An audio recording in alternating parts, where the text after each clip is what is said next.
Noong 2022, isang campsite ang binuksan sa publiko sa barangay Madilay-Dilay sa bayan ng Tanay sa lalawigan ng Rizal. Ito ang Camp Caliente.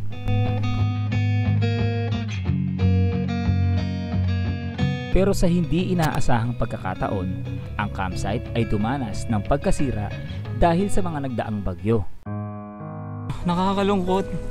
Nasira yung campsite. Yung mga rules and regulation nila nasira na din. Isang kawa na lang nandirito. Dito pa ako dati nagluto nun. Pero ngayon kita nyo, wala na siya. Nasira na siya. Ayan, sayang naman. Kaya makalipas ang 3 taon ay muli nating babalikan ang Camp Caliente at ating kakamustahin ang kalagayan ng nasabing campsite.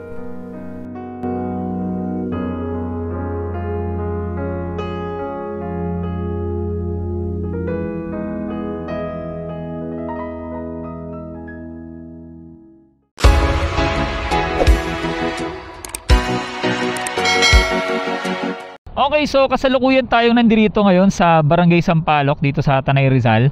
Itong nasa harapan natin, ito yung papunta ng Infanta. Tapos ito namang sa likod, ito yung pinanggalingan natin, yung galing tayo ng Marikina. Kaya tara, lakwatsa na. Bali itong Camp Caliente, napuntahan ko to 3 years ago. Tapos kagabi, habang nagtitingin-tingin ako sa YouTube, biglang nag-appear sa channel ko yung mismong vlog ko, no, ng Camp Caliente. Napuntahan natin yan nung mga panahong nag-uumpisa pa lang sila, no, nung itinatayo pa lang nila yung campsite na yan. Tapos tinignan ko yung Facebook page nila. Napansin ko na wala silang masyadong upload, wala silang masyadong update. Tapos nag-message din ako sa Facebook Messenger nila, tapos walang sumagot. Kaya naisipan kong dalawin ngayon yung Camp Caliente para matignan natin kung active pa ba, kung sila ba ay nag-ooperate pa hanggang sa ngayon. Hindi natin alam. Kasi dati, sabi ko babalikan ko sila after 1 year. Hindi nangyari. Kasi nga naging busy tayo sa trabaho. Kaya ngayon, sa pagpunta natin, titignan natin yung kasalukuyang sitwasyon ng Camp Caliente. Ano yung mga itinayo? May nagbago ba? Bukas pa ba sila o nagsara na sila? Lahat ng katanungan natin masasagot mamaya pagdating natin dun sa location. Mukhang mahihirapan tayo pagpasok sa sa campsite. Although hindi naman natin dadalhin yung motor natin hanggang dun, kasi paahon yun Tapos purong trail yun na maputik. Malalim ang putik doon kapag ganitong maulan. Pero yun nga, pag naglakad kasi tayo dun, maputik. Kaya medyo mahihirapan tayo. Akala mo may bagyo dito talaga. Ang lakas ng hangin, tapos ang lamig. Doble na yung jacket ko pero giniginaw pa rin ako. Grabe. Ito na ngayon yung daan na maghahati sa Tanay at saka sa Santa Maria, Laguna. Ayan, paglagpas natin pedestrian lane na yan, ito Laguna na to. Pero hindi pa siya 100% na Santa Maria, Laguna, ha. Kasi itong nasa kanan, parte pa to ng Tanay. Ito Laguna. Kumbaga itong kalsada, itong Marilaki Highway yung naghahati sa Tanay at sa Santa Maria, Laguna. Medyo malapit-lapit naman na tayo doon sa trail papasok ng Camp Caliente. Kaya medyo magdahan-dahan na tayo dito. Saan ka na? Ayun, ito yung pakaliwa na to. Ito, yan. Yan yan tayo, ahon. Try natin mag-iwan na lang ng motor dito. Okay, so ito na yung trail papasok doon sa Camp Caliente. Ayan, maputik. Ayan, hindi applicable dahil hindi to si Rido.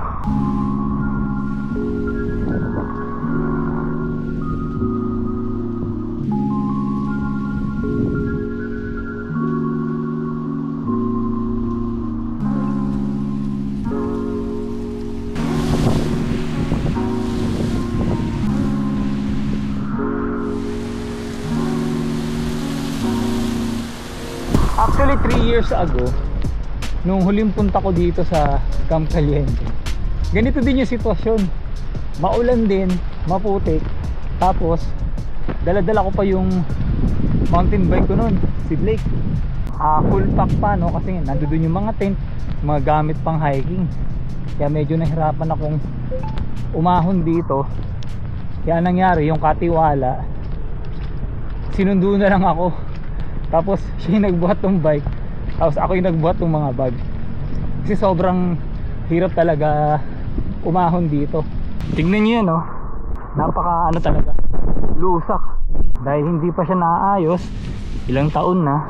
Kaya tuwing umuulan, ganito yung sitwasyon dito. Tingnan nyo pa yung ahon sa harapan, oh. Paahon na, maputik pa, diba? Kaya hindi talaga to kakayanin ng motor ko. Diba?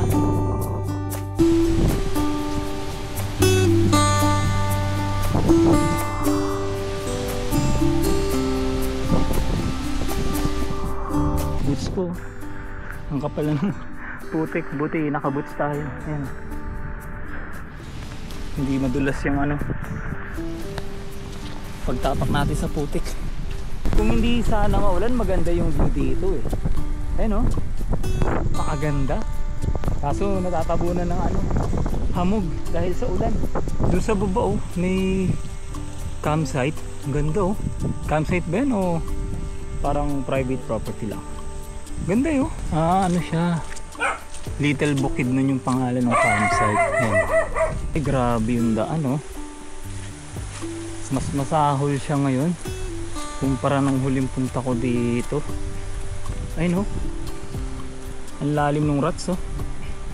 Pag nalubog yung gulong ng sasakyan dyan, parang ang hirap iahon. Mababalahaw ka talaga, oh. So, saan taas ba nitong parte ng lupa? Parang tatama yata sa ilalim ng ano to, ng makina. Grabe, oh. May kita nyo ba yung area dito? Ito, ang tarik ng ahon. Grabe, oh. Imagine nyo, bit-bit ko yung bike ko dyan dati 3 years ago, tapos inahon ko yun ng ganyan kaputik.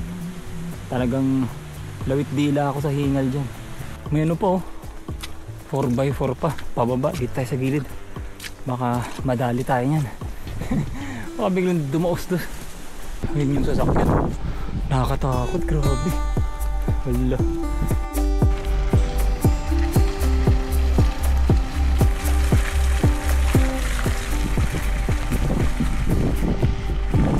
Ayun yung pinanggalingan natin, ang tarik, oh.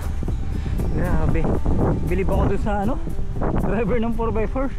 Galing. Hindi ko matandaan kung dito sa kaliwa o dito sa kanan yung papuntang ano, Camp Caliente. Pero dito muna tayo sa kanan para kung sakaling mali, balik tayo sa kaliwa.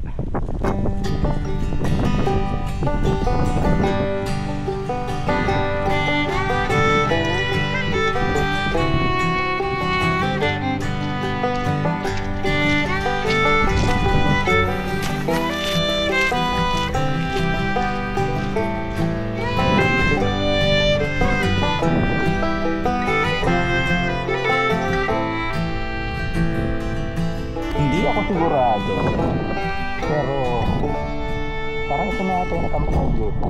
Ito, yung area dito na may kubo. Yan nga natin. Ito, yung may kubo na to, ito na yata yung Camp Caliente. Tara, mas lapitan pa natin. Ayun, tama, ito nga yung Camp Caliente. Ayan, oh. Oh, nakakalungkot, nasira yung campsite. Ayun siya. Ito yung signage nila. Nakakalungkot naman. Dahil, no, dati napakaganda nitong campsite na to. Meron sila ditong mga kubo. Dito may mga kubo dito. Tapos meron silang, sa pagkakalam ko, nagkaroon sila dito ng ATV rental. Ito yata yung mga ATV nila, oh. Ayan. Ito nga yung ATV nila. Ayan, oh. Sayang naman. Gano'n na kaya katagal nakatambak yan dyan. Ito rin, oh, yung kubo ng katiwala. Tandang-tanda ako to. Wala na. Sayang yung mga ATV, oh. Ayan siya. 1, 2, 3, 4. Apat na ATV. Tapos dito din. Ayan, nasira na yung isang kubo. Yan, sayang naman. Oh, nakakalungkot ang itsura niya ngayon. Sayang. Ayun, ito kasi itong kubo na to, ang ano nito, ang function nito, tataas to. Pag nataas mo siya, so kitang-kita mo yung loob, pwede ka nang maglagay ng tent sa ano, sa loob niyan. Kaya hindi rin ganoon kainit kung halimbawang summer, kasi pwede mo iangat yung ano niyan eh, yung bubong niyan. Ito rin oh, yung mga rules and regulation nila. Nasira na din, sayang. Ang ganda-ganda pa naman ang pagkakagawa ng campsite na to dati. Wala na. Kasi ito yung ano nila, yung pang bonfire nila. Tatandaan ko to. Ito yun. Tapos alam ko meron sila dito kawabat. Nasa na kaya yun? Tapos meron sila dito dating ano, view deck. Ayan, nawala na din yung view deck nila. Yung kawabat, ito yung kawabat nila. Ayun, nasira na din oh. Ayan, wala na. Isang kawa na lang nandito. Ayun, may isa pa dun sa kabila, nakatagilid na. Sayang. Nanginayang ako sa ganda nung ano, nung Camp Caliente. Yung view deck dito dati siya. Tapos kapag maganda ang panahon, taglamig, sa pagkakatanda ko nabanggit nila na nagkakaroon dito ng Sea of Clouds. Sayang naman. Ito yung kubo. Dito pa ako dati nagluto nun. Dito. Ayun oh. Itong CR, ang ganda nitong CR na to dati. Ayan. Ang ganda-ganda niya noon. Pero ngayon kita nyo, wala na siya. Nasira na siya oh. Ayan na. Ito rin yung kanilang tangke ng tubig. Ayan. Sayang naman.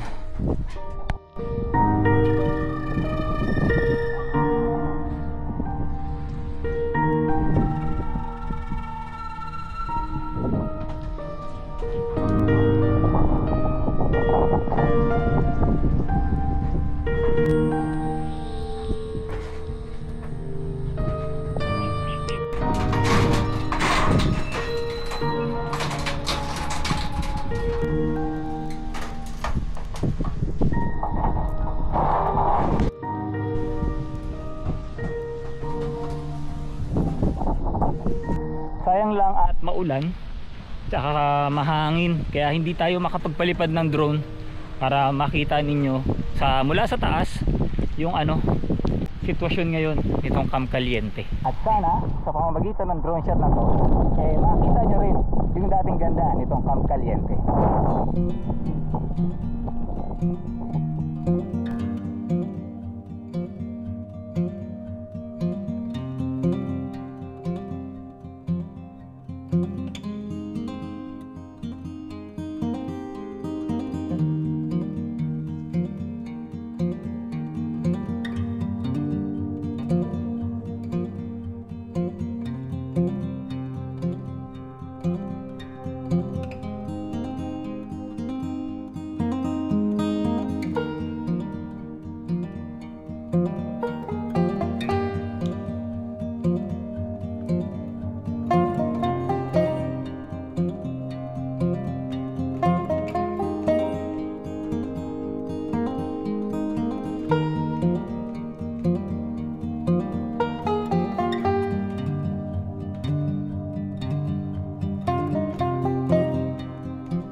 Para pala doon sa mga hindi pa nakakapanood nung unang beses na nagpunta tayo sa Camp Caliente, ilalagay ko sa baba sa description ng ating video yung link para makita ninyo yung kabuuang ganda ng Camp Caliente 3 years ago.